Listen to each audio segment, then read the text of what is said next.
کرم ہے ہمیں مومن بنایا اور پیارے حبیب صلی اللہ علیہ وسلم کی امت میں پیدا فرمایا۔ حدیث پاک میں آتا ہے، عزیز ساتھیوں، توجہ کے ساتھ دل کی گہرائیوں سے، عمل کی نیت سے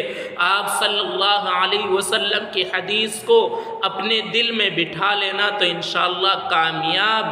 دنیا میں بھی کامیابی اور آخرت میں بھی کامیابی۔ آپ صلی اللہ علیہ وسلم کی حدیث کیا ہے؟ الناس کلہم ہالکون الا العالمون، کہ انسان سب کے سب ہلاک ہونے والے ہیں سوائے علماء کے، اور والعاملون والعالمون کلہم ہالکون الا العاملون، اور علماء سب کے سب ہلاک ہونے والے ہیں سوائے عمل کرنے والوں کے، اور والعاملون کلہم ہالکون الا المخلصون، فرمایا کہ عمل کرنے والے بھی ہلاک ہونے والے ہیں سب کے سب مگر مخلص لوگ۔ والمخلصون علی خطر عظیم، اور اخلاص والے بھی بڑے خطرے میں ہیں۔ اللہ پاک نے آج ہمیں اخلاص کی نعمت دی ہے، اور لیکن معلوم نہیں موت تک یہ نعمت بحفاظت ہمارے پاس رہ سکے یا نہ رہ سکے۔ تو اللہ تعالیٰ نے اگر آج ہمیں اخلاص کی نعمت دی ہے، مومن بنایا ہے، پیارے حبیب صلی اللہ علیہ وسلم کی امت میں پیدا فرمایا ہے، یہ اللہ تعالیٰ کا احسان اور کرم ہے۔ اس کا جتنا شکر ادا کیا جائے اتنا کم ہے، لیکن عمل کرنے والے علماء اور پھر اخلاص والوں کے لیے اس حدیث میں پیارے حبیب صلی اللہ علیہ وسلم کی میں فرما دیا گیا ہے کہ علی خطر عظیم، کے جو مخلص لوگ ہیں، والمخلصون علی خطر عظیم، کہ مخلص لوگ بھی بڑے خطرے میں ہیں، اور وہ بڑے خطرے کے قریب اس وجہ سے کہ حدیث پاک میں آتا ہے قرب قیامت کے قریب ایسا وقت آئے گا کہ آدمی صبح کو اٹھے گا تو ایمان والا ہوگا، لیکن شام ہوتے ہوتے وہ ایمان سے اس کا دل خالی ہو جائے گا، وہ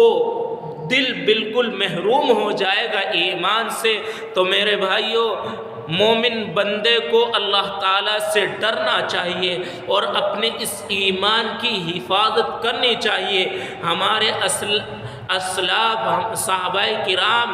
اللہ تعالیٰ کی نعمت مل جانے کے بعد رویا کرتے تھے۔ ایک صحابی کے بارے میں آتا ہے کہ ایک صحابی رو رہے ہیں، بہت زیادہ رو رہے ہیں۔ ان کے دوست نے پوچھا کیا ہوا، کوئی غلطی ہو گئی، کیا کچھ ہوا ہے آپ اتنے رو رہے ہیں؟ تو میرے بھائیوں، ان صحابی نے، میں آپ حضرات توجہ کے ساتھ کہ ان صحابی نے کیا جواب دیا کہ ان کے سامنے زمین پر گندم کا دانہ پڑا ہوا تھا، انہوں نے گندم کا دانہ اٹھا کر فرمایا کہ میں نے اس گندم کے دانے کے برابر بھی کوئی گناہ ارادتاً نہیں کیا، لیکن میں صرف اس وجہ سے رو رہا ہوں کہ اللہ تعالیٰ نے یہ نعمت جو آج مجھے عطا فرمائی ہے، یہ نعمت جو مجھے دی ہے، کل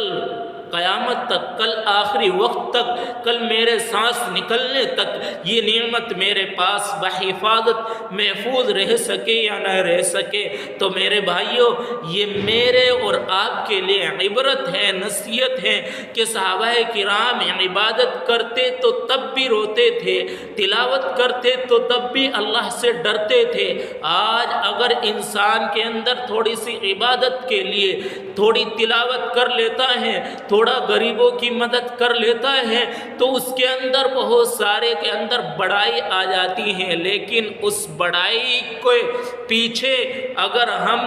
سوچے کہ اللہ نے ہمیں یہ نعمت قرآن کریم کی دولت سے نوازا ہے، مال کی دولت سے نوازا ہے، اس میں ہمارا کمال نہیں ہے، اس کے پیچھے اللہ تعالیٰ کی ذات کا ہم پر کرم ہے، احسان ہے کہ اس نے ہمیں نواز رکھا ہے۔ اس کا شکر ادا کرے اور نعمت کی قدر کرے اور اخلاص کے ساتھ اپنی زندگی گزارے۔ اللہ